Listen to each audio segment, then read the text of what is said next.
Bienvenue à la salle Aquitaine d'Agenmont pour ce rassemblement annuel qui est l'Assemblée générale départementale des conjoints survivants et parents d'orphelins 2023. Effectivement, oui, voilà, j'assure la présidence depuis peu de cette association qui est rattachée à une fédération nationale qui est la FAVEC, voilà, que l'on connaît peut-être davantage.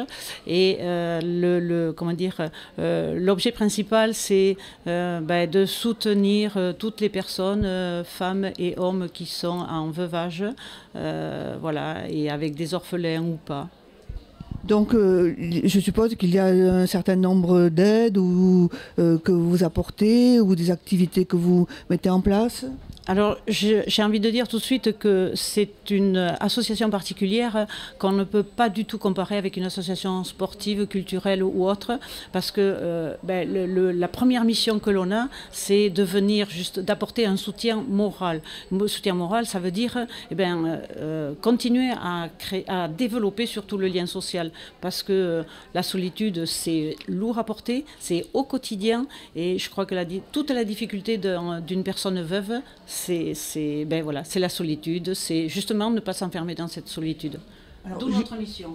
Alors justement, pour créer ce lien social, quelles sont les activités que vous proposez ? Alors les activités, ce sont des rencontres pour justement favoriser du dialogue entre nous, parce que on s'aperçoit que dans la vie courante, on a le même langage et que même si on a envie de sortir de ce travers, mais mine de rien, de temps en temps, ça fait quand même... c'est un besoin de pouvoir échanger et de voir qu'on n'est pas seul dans cette situation. Et ça, je pense que c'est important. Et alors, ces rencontres, c'est au travers de goûters, c'est au travers de repas, c'est au travers de réunions. Voilà. Donc, on va imaginer une personne devient veuve ou un homme devient veuf. Alors, quelle va être sa démarche ? Alors là, c'est un peu compliqué parce que tout de suite, après le veuvage, on laisse les personnes récupérer déjà et s'approprier de cette nouvelle situation et voilà, de cette nouvelle construction. Et nous, on n'interviendra tout de suite que si la personne le demande. Et on laisse passer du temps avant d'aller rejoindre cette personne. Et alors, au niveau du nombre de personnes qui sont dans cette situation Alors là, les statistiques sont impressionnantes parce qu'à ce jour, passé 70 ans, une personne sur deux est seule. Voilà, déjà. Ensuite, il y a en France plus de 55 000, je crois, de personnes, de veuves qui ont moins de 55 ans. Il y a beaucoup d'orphelins également. Donc la proportion, en plus, est grandissante dans ces chiffres. Et donc, il y a quelques années, il me semble qu'on parlait davantage des veuves, mais j'ai l'impression qu'il y a aussi pas mal de veufs, enfin du moins nous dans notre entourage, c'est ce qu'on ressent. Tout à fait, tout à fait. Et voilà, le constat, c'est que les veuves viennent plus facilement vers notre association que ne le font les veufs. On va le constater encore à cette assemblée générale départementale où la majorité, ce seront des dames. Il y a quelques messieurs et heureusement, il y en a qui arrivent, mais voilà, c'est une réalité, effectivement. Et donc, pour mettre tout ça en place, je suppose que vous n'êtes pas toute seule et qu'il y a donc un certain nombre de bénévoles qui vous entourent ? Oui, absolument, absolument. Et voilà, il y a un bureau. La difficulté, c'est qu'on couvre toutes les Landes et que, jusqu'à ce jour, on avait notre siège social qui était à Dax. Là, on a quelques difficultés, mais pour rester à Dax, parce que par rapport à des locaux, enfin bref.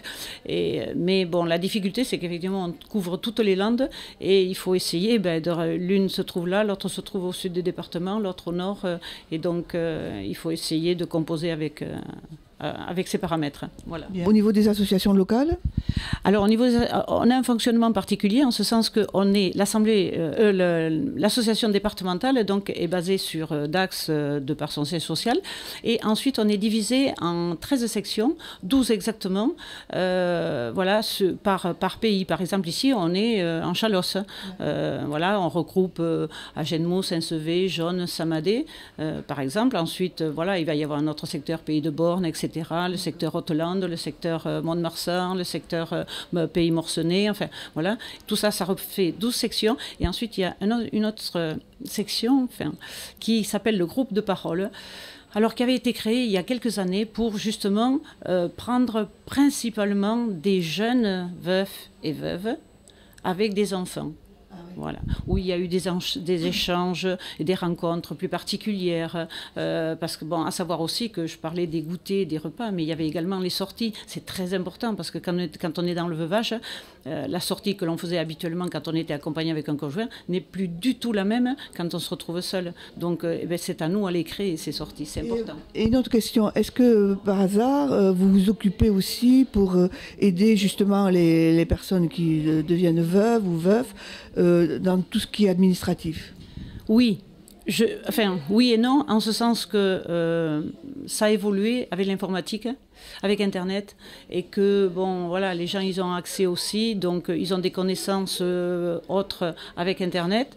Donc bien sûr qu'on intervient, mais on intervient aussi au niveau financier, ça arrive, des aides, parce que malgré tout, se retrouver seul dans un foyer avec des enfants, voilà, ça change financièrement le déroulement du mois. Donc vous vous occupez un petit peu de tout ce qui arrive quand un malheur surgit. Absolument, voilà, tout à fait, tout à fait. Et surtout on privilégie, voilà, le fait que la personne, il faut qu'elle reste solide pour pouvoir accompagner ses enfants, et on n'hésite pas à venir apporter un petit concours financier si besoin est. Voilà. Merci.